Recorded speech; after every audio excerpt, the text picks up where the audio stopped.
Bismillahirrahmanirrahim. Assalamualaikum warahmatullahi wabarakatuh. Bismillahirrahmanirrahim. La haula wala quwwata illa billah. Allahumma shalli ala sayyidina Muhammad wa ala ali sayyidina Muhammad. Jamaah rahmatullah di suasana Masjidil Fitri untuk saling memaafkan, memaklumi dalam kehidupan kita yang untuk kembali kepada Idul Fitri, kembali kepada minal aidin wal faizin.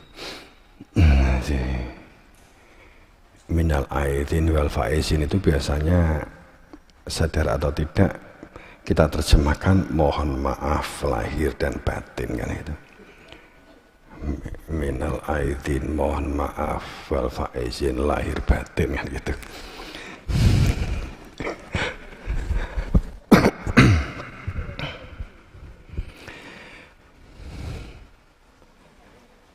Di situasi zaman saat ini yang perilaku dajjal, kedajalan yang bisa jadi apakah merajalela atau tidak ya, dan Ya'juj Ma'juj, bahwa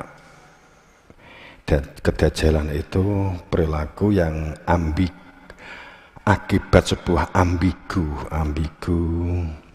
tidak jelas antara hitam dan putih, abu-abu, tidak jelas antara yang hak, yang batal, tidak jelas antara yang disebut kafir, disebut musyrik, disebut munafik, tidak jelas antara yang dolim, lalim, yang batil, yang hak. Ketidakjelasan ini menjadikan ketidakpastian kehidupan. Jadi akhirnya perilaku-perilaku yang benar menjadi samar, pada akhirnya beralih menjadi perilaku yang salah pun juga menjadi samar. Apakah ini benar atau tidak, kita mengambil sikap kalau karena didorong kepentingan ekonomi, kepentingan kehidupan sosial dan seterusnya. Kemudian pada saat kita mengatakan ini kalau kita nggak ikut-ikut kita nggak enak, kemudian lama-lama kita menghalalkan sesuatu yang haram, membenarkan sesuatu yang subhat, yang mundorot, sehingga menjadi semakin tidak jelas batasan antara yang benar, yang batal. Maksud saya yang hak dan yang batal itu mungkin tidak jelas. Bahkan terjadi satu pola bahwa yang benar disalahkan, yang salah dibenarkan. Itu adalah pada saat kemudian orang sudah orientasi pada hal-hal yang lahir jasadiah yang ditujukan menjadi orientasi kehidupannya, maka kita masuk gerbang kedajalan, maka masuklah yang disebut merajalelanya kebohongan, merajalelanya orang yang mana teman, mana lawan, mana sahabat. Teman, sahabat, dulur itu diukur dari berapa materi yang diperoleh, keuntungan yang didapat. Itu pada saat seperti ini, inilah sesungguhnya perilaku, sadar atau tidak kita berada di dalam satu perilaku kedajalan. Orang suka mencari cacat, kesalahan dan kekurangan orang lain sebagai kelegaan. Lego nek sudah bisa mengalahkan, menyacat, membuli, mengolok, itu lega sekali, plong rasane. Kalau kita tuh bisa njotos orang, nonjo orang, orientasi kehidupannya menang kalah. Kalau menang bangga, kalau kalah jempalian. Kemudian saat orang lain kalah, seneng ndelok wong susah melihat orang yang senang. Itu merajalela. Dajjal itu maknanya pelaku dan perilaku samar. Dajjal itu perilaku, pola di dalam cara berpikir yang samar, mengaburkan kebenaran. Maka itulah akibat bermata satu. Itu adalah Dajjal. Pada saat sudah saling mempengaruhi, lindung melindungi, saat ada berita kebenaran sudah terlanjur ekonominya diperoleh dari hasil bohong, pangkatnya diperoleh dari hasil membuli, jabatannya, karirnya dari hasil menginjak orang lain. Maka pada saat sudah nyaman menginjak, nyaman membuli, nyaman mengolok, ini sudah nyaman, tentu harus berani jujur akan berat mengakui kebenaran. Sehingga dengan mengucap legalitas, dengan mengucap Bismillahirrahmanirrahim, ini sudah umum, ini sudah normal. Hidup memang keras, kalau tidak saling tendang maka kita nggak bisa makan. Maka ayo kita sepakat saling menjatuhkan di antara kita, itulah kebenaran, kan? Itu sudah begitu. Pada saat sudah seperti itu, maka kedajjalan itu sebenarnya sudah merajalela. Tidak perlu mencari orang yang mata satu, tidak perlu mencari batuk tulisan yang berada di kening dengan tulisan kafir. Itu sudah. Kemudian akibat apa? Akibat perilaku Ya'juj Ma'juj. Sebenarnya itu satu rangkaian, bukan dalam pengertian di otak-atik gadok matuk cocok logi. Cocok logi itu pemaksaan kehendak supaya hadis atau Quran itu tampak cocok, kemudian tampak dibenarkan. Tembok Cino kan itu cocok lo anak pembatasan mulut dawane, kan begitu. Sebagai contoh pamannya kan seperti itu. Makanya saat orang-orang beriman mengetahui betapa banyaknya kebohongan yang beredar, pembulian yang dibanggakan, tidak terjadi support, saling mendukung, itu saling menginjak kita, entah isu atau kita merasakan sendiri, maka seharusnya orang beriman itu untuk waspada.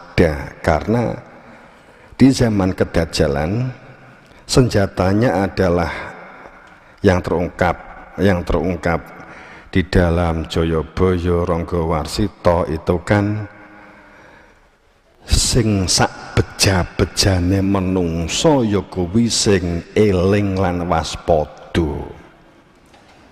Qur'annya wa dzkur rabbaka fi nafsika tadarruan wa khifatan minal khifatan. Jadi hati-hati, jari minal qauli. Jadi perilaku ingat dan hati-hati.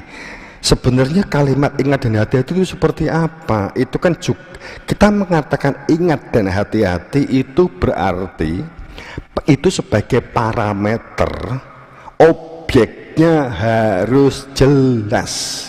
Kan gitu logikanya.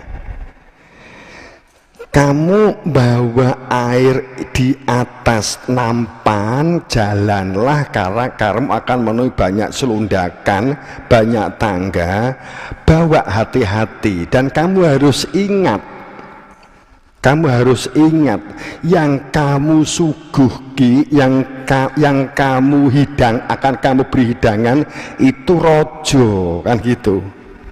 Mula hati-hati, kan gitu kan. Wadzakur Rabbaka, ingat kepada keberadaan Tuhan atas kehadiran diri Tuhan di dalam hati Rabbaka, dan juga sekaligus di dalam sistem Tuhan. Ingat Tuhan, kehadirannya di dalam hati itu disebut khusyuk, dan di dalam sistem Tuhan itu dikatakan Rob, kan begitu. Wadzakur fi nafsika, di dalam jiwamu, di dalam dadamu. Awalam yattafakaru fi anfusihim, ingatlah keberadaan kamu yang berada di dalam jiwamu. Dengan perilaku hati-hati, waspada dan hati-hati. Apa itu waspada, hati-hati? Waspada itu terhadap serangan di sini maksudnya begini, serangan nafsu kita, ya, serangan yang datang kepada diri kita, sehingga kita juga ikut mudah membuli, mudah mengolok, mudah ngerumpi, mudah menyalahkan. Terlibatnya emosi, terlibatnya ego, terlibatnya nafsu. Waspada dan hati-hati. Hati-hati supaya kita tidak terperosok, terjatuh. Tsumma rudatnu asfala safilin, terjerebab di dalam perilaku ini. Itu akibat bahwa walat yakunu kalladzi utul kitab, karena kehilangan orientasi hidup karena tidak mengenali ya objek yang sebagai subjek pelaku sebenarnya, ya, yang tidak mengenali, tidak ada kehadiran diri Tuhan fi qulubikum, karena di dalam dirinya itu tidak ada kehadiran diri Tuhan. Antasa qulubuhum lidzikrillah, karena tidak ada kehadiran, kehidupannya tidak untuk zikir terhadap keberadaan nazala minal haq, kebenaran akan al-haq. Akan tetapi kebenaran itu melakukan karena kesepakatan hasil pemikiran dan tulisan kalari utul kitab minal qabl fatolu alaihim al amadu fakosat kulubuhum, maka terjadi mengumpul, numpuk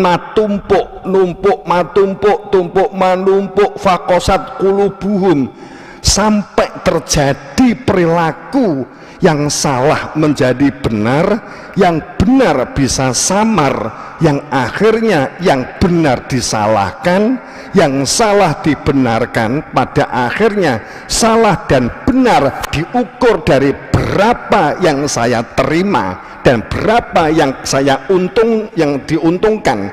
Maka disitulah al-amadu fakosat kulubuhum, hatinya menjadi keras, menjadi atos,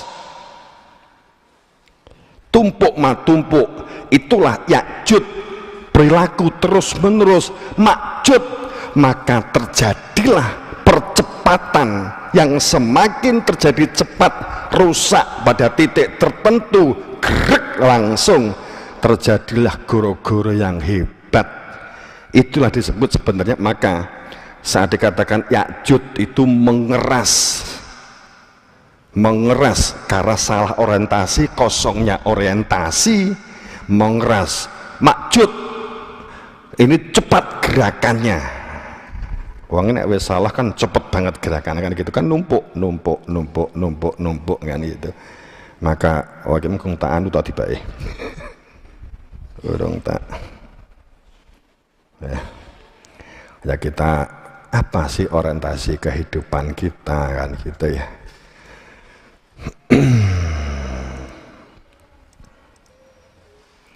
Ini kan akibat dari hanya mengetahui yang lahir daripada kehidupan yang batin. Hanya memiliki ilmu yang lahiriah yang seharusnya digenapi ilmu batin, sehingga ada kehidupan di dalam hatinya. Dengan begini maka hidup di dunia ini tidak digelak, tidak dilimputi, dicengkram hal yang hanya lahiriah. Walaupun kita berdunia seprofesional mungkin, akan tetapi kita tidak dijajah oleh dunia. Sebab orang yang dijajah oleh dunia orientasi lahiriah, wahum anil akhirah, tentang kehidupan akhirat, yakni kehidupan batin, ada kehadiran dia ghafilun, mereka ini adalah lalai, lupa. Itu sebenarnya akibat inilah maka fakosat kulubuhum, hatinya menjadi keras.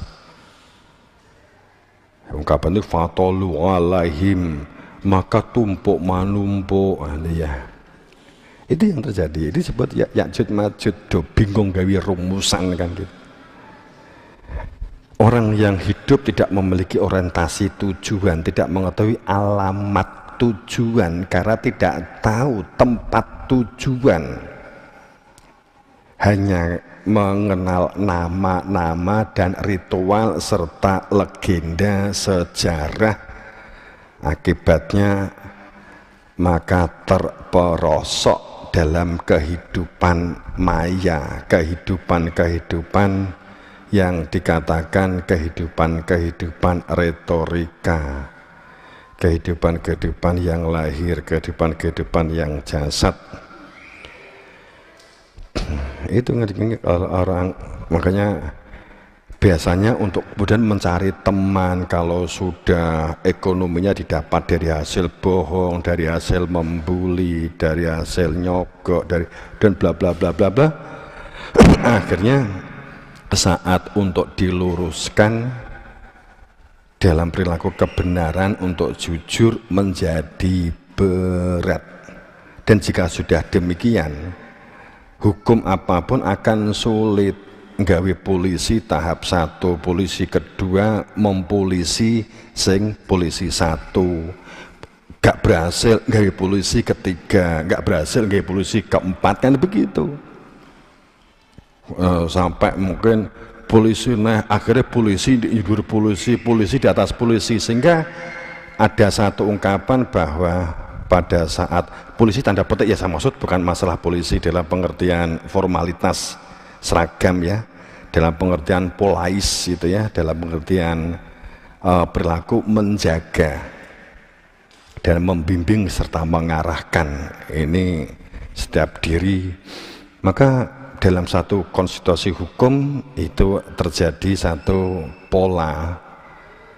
Kalau kita membuat di komunitas kita membuat hansip 1 nggak berhasil, gawe hansip kedua ngawasi hansip tadi, nggak berhasil gawe hansip excellent, orang besar gawe hansip super, nggak berhasil gawe hansip top, nggak berhasil lagi gawe top malah top. Kalau kemudian jadi KPK gawinah opo kinduri kan gitu, terus akhirnya menjebak diri sendiri kan gitu. Waduh, iki wis kebablasan kan gitu kan gitu. Dilemahkan lagi kan gitu, pamannya kan begitu. Terkadang begitu, terkadang. Karena nggak ada orientasi. Di ayat ini jelas banget ya. Jadi kalau jenengan perhatikan di ayat ya, walaupun ini sering mungkin kalau kita petani dalam sistem sorogan gitu ya, awalam opoto iyo apakah, ya gampangnya beginilah, kita bahasa lugas saja. Jadi kita tuh diperintahkan untuk bertafakur. Bertafakur itu orang yang berpikir orientasinya yang kehidupan hati. Awalan tafakaru fi anfus, untuk mentafakuri diri yang berada di dalam jiwanya, bahwa seluruh penciptaan langit dan bumi termasuk kehidupan kita, bahkan termasuk diri kita ini, langit bumi dalam pengertian yang majas yang kita tempati, langit bumi dalam pengertian akal, pikiran dan dada kita itu di antara ini, kehidupan ini itu ada hakikat, bahwa kehidupan yang tampak kasat mata yang lahir itu ada hakikatnya. Sebagai contoh, langit kita memandang, jika kita memandang hanya langit yang atas, kemudian kita memandang bumi itu adalah yang tanah, tapi tidak mengetahui tentang kehakikatan, hakikat yang disebut langit itu apa, yang disebut bumi itu apa.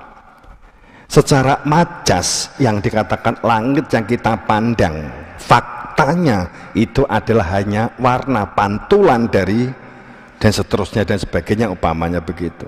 Yang kita anggap atas terkadang juga di bawah, sehingga antara atas dan bawah kalau kita berbicara kebendaan, ternyata kita juga nggak menemukan apa-apa, kan gitu. Bukan bawah atas permasalahannya. Kembali pada saat kita berpikir tentang bahwa tentang langit dan bumi itu ada hakikat, ada kebenaran tentang hakikat sesuatu, tentang jati diri fitrah. Kami tidak menciptakan keduanya kecuali pasti ada hakikatnya. Tanyakan kepada yang tahu hakikat, supaya kamu mengetahui hakikat kehidupan.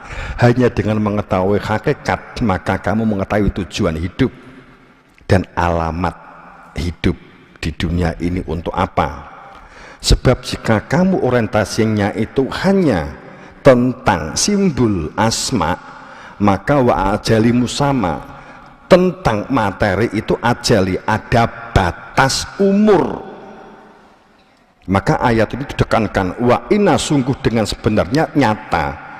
Namun kebanyakan manusia itu pertemuan dengan Tuhan biliqo robihim lakafirun, mengingkari karena sudah mapan, nggak berani jujur, nggak berani mengakui faktanya, panik faktanya, bingung faktanya, masalah nggak dapat diselesaikan, faktanya dikai aturan begini nggak selesai, tambah aturan nggak selesai, aturan ditambah lagi saya bingung, ditambah lagi saya judek, ditambah lagi saya benturan, ditambah lagi saya congkrah, ditambah lagi saya jotosan, begitu seterusnya, nggak ada selesainya, nggak ada habisnya.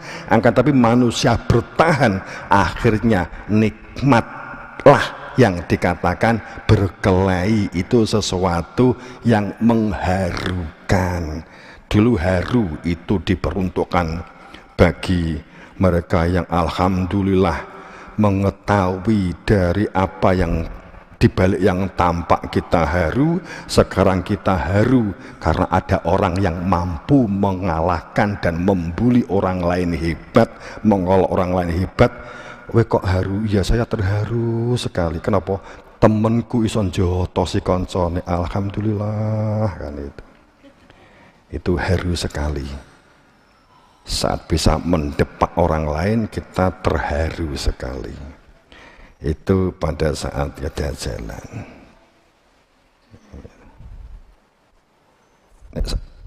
Apakah sudah begitu zaman sekarang? Kira-kira belum toh? Belum banyak.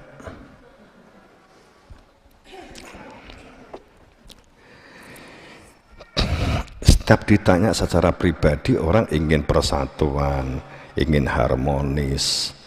Akan tetapi faktanya itu saat harmonis bener enggak lego kan gitu. Tahu rasanya tidak harmonis itu enggak nyaman. Tahu dilokke itu enggak nyaman. Tahu mengolok itu juga enggak nyaman. Akan tetapi perilaku spontannya itu ternyata kadang berkebalikan. Jadi di sini kalimat bahwa bilikok. Jadi kalau kita mengatakan bahwa untuk pertemuan menyatu dengan Tuhan, ayat ini jelas menunjuk konkret nyata bahwa yang kembali kepada Tuhan itu diri. Yattafakkaru fi anfus. Kenali diri kamu yang berada di dalam jiwamu, maka siapa mengetahui dirinya maka mengenal Tuhannya, atau siapa yang mengenal dirinya maka mengetahui Tuhannya, kan gitu ya. Ini kan berarti nisbahnya kalimat bilikoi robbihim itu kembalinya kepada diri yang berada di dalam jiwa. Ayat ini kan menunjuk begitu. Jika ini tidak dikenali, jika diri yang berada di dalam jiwa tidak dikenali, maka nggak akan ada orientasi hidup dan kehidupan. Artinya seseorang itu tidak memiliki orientasi kehidupan, kosong. Apa yang terjadi? Innallaha la yughayyiru ma biqaumin hatta yughayyiru ma bi anfusihim. Sungguh bahwa dengan sebenarnya menjadi fakta seseorang itu tidak akan mampu merubah dirinya. Dan dalam sebuah kaum, jika mereka tidak merubah tentang keberadaan diri untuk mengenali, untuk dikenali diri itu yang berada di dalam jiwa itu, Allah tidak merubah. Ya, maksudnya Allah tidak merubah itu sebenarnya sih bukan Allah turun tangan bla bla bla, enggak, karena kita bergerak juga telah ada nafakhtu min ruh, telah ada tiupan ruh dari Allah, kan gitu kan.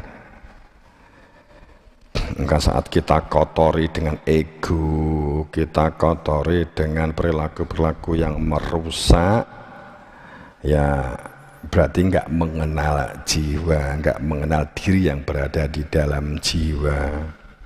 Maka tangeh lamun kita akan dapat merubah diri kita.